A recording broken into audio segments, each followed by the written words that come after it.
Bom, pessoal, vamos então fazer agora alguns exercícios de cálculo de tensão sob esforços de flexão, utilizando o modelo de viga biapoiada. Né? Então, recordando o que nós já vimos, né, essa daqui é a expressão para o cálculo da tensão máxima em função do momento fletor máximo, da altura com relação à linha de centro e do momento de inércia. Né? Nós vimos também que, dependendo do modelo que eu utilizo, na viga engastada ou viga biapoiada, as equações para o cálculo do momento fletor máximo são diferentes. Né? Sendo que o momento máximo, no caso da viga engastada, é no ponto de engaste, e o momento máximo, né, no modelo de viga biapoiada, com uma carga centralizada, né, entre os apoios, a equação, o momento máximo é exatamente no ponto central aqui. Vimos também que o cálculo do modelo de inércia depende da geometria e da posição da seção transversal do elemento da viga que eu estou considerando aí. Né? E nós vimos também que existem alguns passos básicos que são sempre os mesmos, praticamente, nos exercícios que a gente vai estar resolvendo sobre esforço de flexão. Primeiramente, eu calculo o momento fletor máximo, que vai depender então do modelo de viga que eu estou adotando. Depois, eu calculo o modelo de inércia, que é a função da geometria e da posição da viga sobre o apoio. Em terceiro passo, eu identifico, né, qual que é a distância da linha de centro até a superfície mais extrema, onde a tensão vai ser máxima. E, por fim, eu calculo então as tensões, tá, pela primeira equação. Então, nesse primeiro exercício, né, é um atleta, né, fazendo uma ginástica na barra assimétrica. Então, esse atleta está realizando essa apresentação, né, e a gente sabe que a distância entre os apoios da barra é de 2,2 metros. Então, a distância daqui até aqui, que são os dois apoios, é de 2,2 metros. O diâmetro da barra é dado de 50 milímetros e a massa do atleta é de 85 kg. E pede-se, então, para calcular qual é a tensão máxima na barra causada pela flexão, né? Provocada pelo peso do atleta. Então a gente sabe que um modelo de viga biapoiada, o momento máximo e a tensão máxima vai se dar no centro da barra. E aí a questão B, uma vez que o limite de resistência da barra tração e compressão é de 50 megapascal, né, pergunta-se se a barra vai resistir a esse esforço do peso do atleta, tá bom? Tranquilo, pessoal. Então, inicialmente, né, nós anotamos os dados, né, a massa do atleta, a distância entre os apoios, né, entre os apoios aqui é de 2,20 metros, distância entre os apoios, que equivale a 2.200 milímetros. A barra tem um diâmetro de 50 milímetros com uma seção circular. Pergunta se a tensão máxima e se a tensão máxima vai ser a menor do que a tensão admissível. Então, sabemos então as equações nesse caso. Essa aqui é a equação da tensão sob esforços de flexão. Como o modelo é de viga biapoiada, sabemos que essa daqui é a equação do momento fletor. E como é uma seção circular, esse daqui é a equação do momento de inércia para uma seção circular. Né? Então agora o problema se resume naquelas 4 etapas ali. Primeiramente vamos calcular então o momento fletor máximo. Então viga biapoiada, o momento fletor máximo vai acontecer no centro entre os apoios. Né? Temos a equação, já temos o valor da força, temos o valor da distância entre os apoios, é só substituir então na equação. Nesse caso aqui o momento fletor então é 46.750 kgf milímetro, certo? Segundo passo, calcular o momento de inércia, que é função da geometria. Então, para uma geometria de seção circular, essa daqui é a equação. Sabemos o diâmetro da barra, que é dado do problema, é só substituir os valores então, certo? Substituindo 50 milímetros elevando a quarta, né? Resolvendo essa continha aqui, nós temos que o momento de inércia é 306.640 milímetros a quarta. Quarto passo é saber qual que é o valor de Y máximo. Então, se eu sei o valor da linha neutra, que passa pelo centro da seção circular aqui. Ó. O y máximo vai ser exatamente o valor do raio, né, dessa barra aqui. Ó.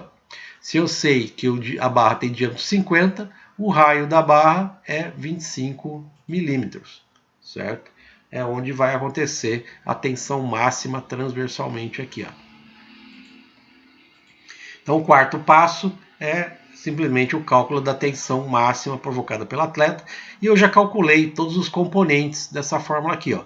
Calculei o momento fletor máximo no passo 1, calculei o momento de inércia no passo 2, no passo 3 eu identifiquei qual que é o valor do y máximo, e agora é só substituir na fórmula. Fazendo essa continha, eu chego à conclusão que a tensão máxima é 3,81 kgf por milímetro quadrado. Multiplicando por 10, eu chego no valor em megapascal, 38,1. Beleza? Então essa aqui é a questão A. Na questão B, é simplesmente comparar esse valor da tensão máxima com a tensão admissível nas condições de projeto. Então, ainda na questão A, a conclusão que a gente tira é que o peso do atleta agindo sobre a barra produz uma tensão máxima de 38,1 megapascal, localizada no ponto central entre os apoios da barra, que é o enunciado do problema. Então, já na questão B, né, eu sei qual é a tensão admissível, calculei qual é a tensão máxima, é só comparar as duas.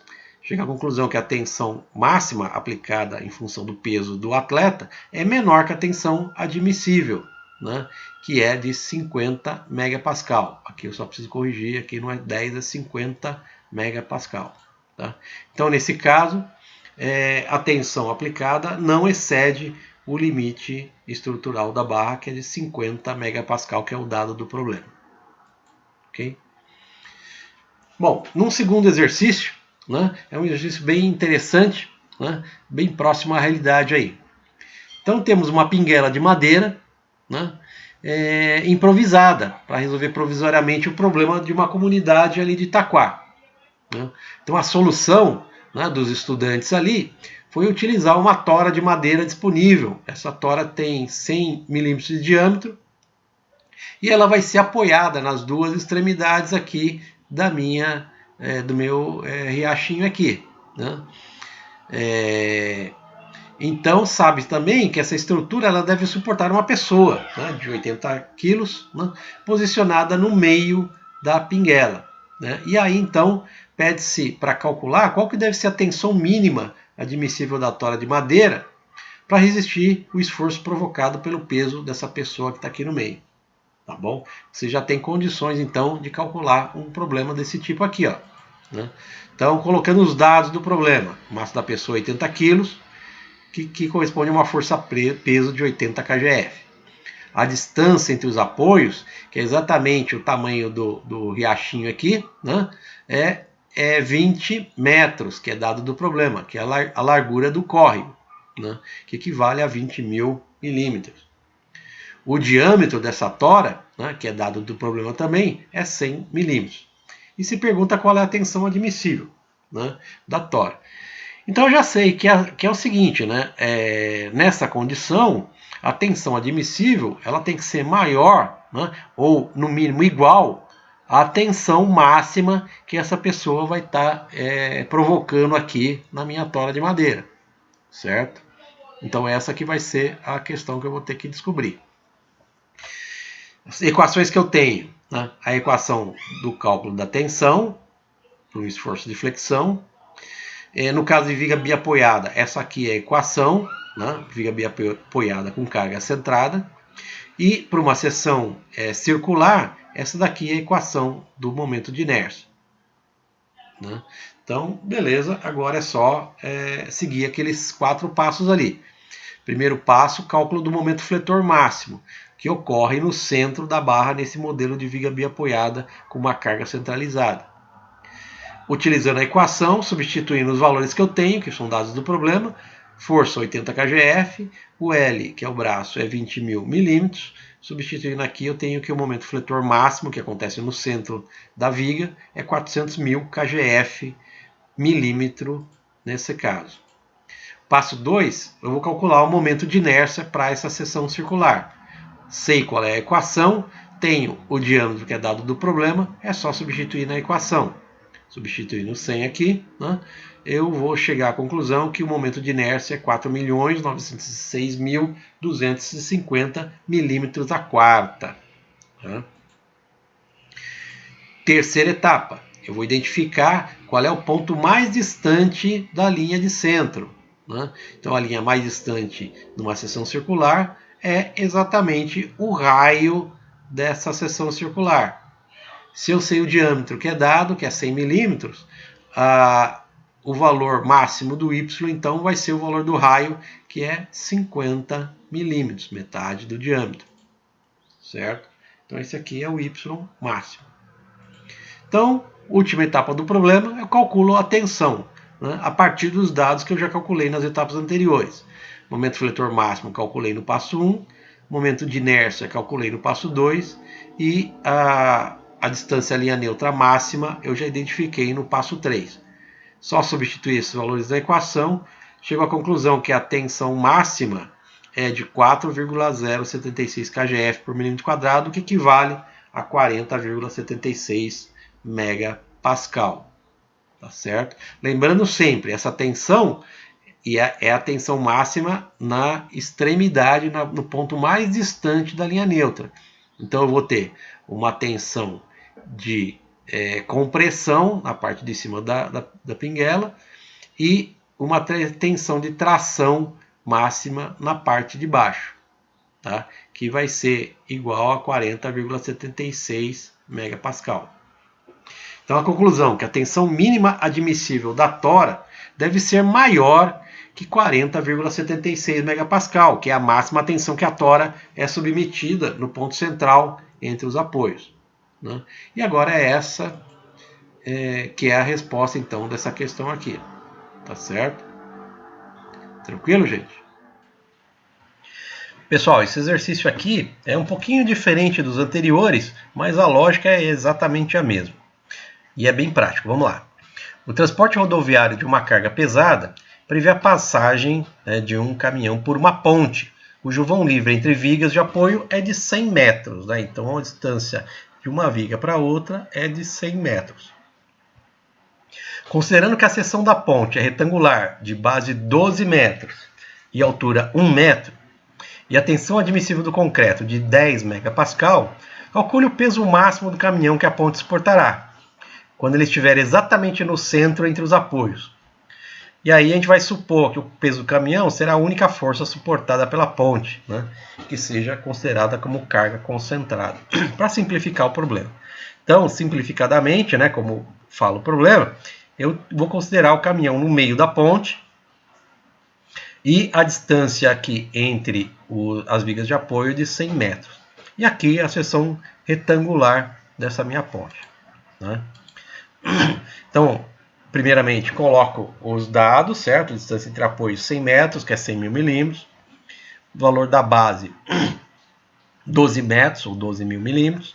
E a altura, 1 metro, ou 1000 milímetros. E eu sei que a tensão admissível é 10 megapascal, dado do problema. Pergunta qual é o peso do caminhão, qual é a força aplicada, né, no centro da minha ponte aqui. Ó. Legal. As equações, né, então aqui é a tensão, né, a expressão da tensão, né, de um esforço de flexão. No caso de uma viga biapoiada, o momento máximo, né, vai ser essa expressão aqui, como uma viga biapoiada com carga centrada.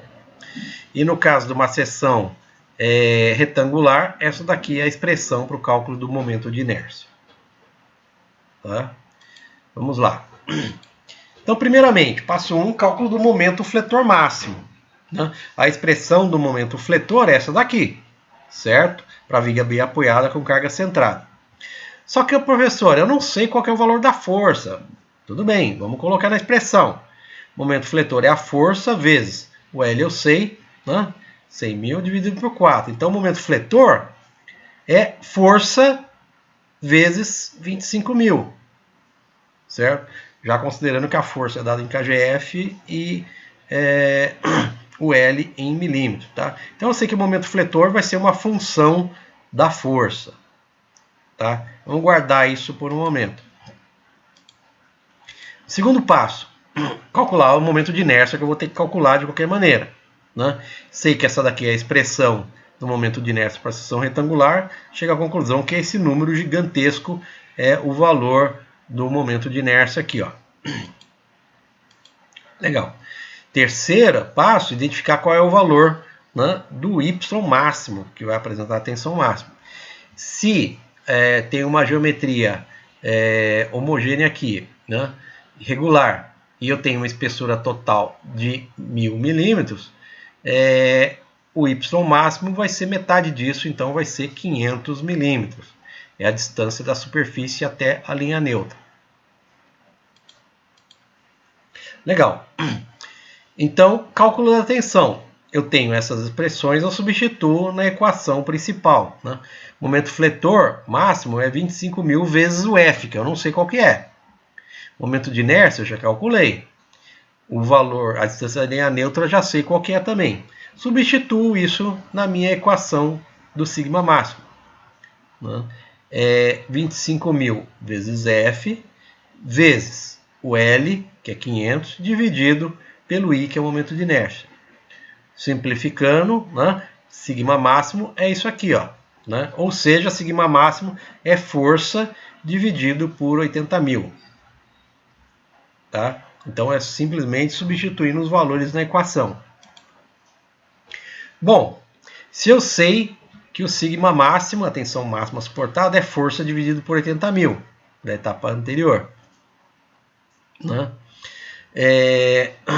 Eu sei, né, que na condição limite, a tensão máxima é igual à tensão admissível, é a máxima tensão que vai poder suportar, né? Se eu sei que a tensão admissível é 10 megapascal, né, então 10 megapascal equivale a 1 kgf por milímetro quadrado, né? Legal, né? Então, eu substituo aqui nessa equação, né? 1 kgf por milímetro quadrado vai ser força por 80.000, ou seja, a força é 80.000 multiplicado por 1, né? Ou seja, a força é 80.000 kgf, né? Então, significa que nessas condições aqui, ó, um caminhão de 80 toneladas, né, ele vai conseguir passar na ponte, né, atendendo a condição de tensão admissível, né, que no caso é 10 megapascal. Aqui tem só um errinho, depois vocês corrigem aqui, gente, né? Então, tensão admissível dada pelo problema é de 10 megapascal, tá certo? No finalzinho aqui, então, eu tenho uma foto, né, típica aqui, uma carreta, né, transportando, por exemplo, um equipamento aí, né, de 80 toneladas, né, e vai conseguir atravessar aquela ponte ali. Então é um problema bem real, na prática acontece bem esse tipo de cálculo aí, tá bom? Legal, gente, né? Então, no próximo vídeo, a gente vai começar a ver um outro aspecto, né, que é aquele que a gente viu na aula de introdução ali, né, daquela ponte deformando, daquele prédio balançando. Vamos aprender a calcular a deflexão decorrente dos esforços de flexão. Tá bom, gente? Se vocês tiverem dúvidas, né, podem entrar em contato com a gente, né, ou então assistir o vídeo, né, retornando no ponto que vocês tiverem dúvida para ver se vocês conseguem esclarecer. Tá bom? Até o próximo vídeo.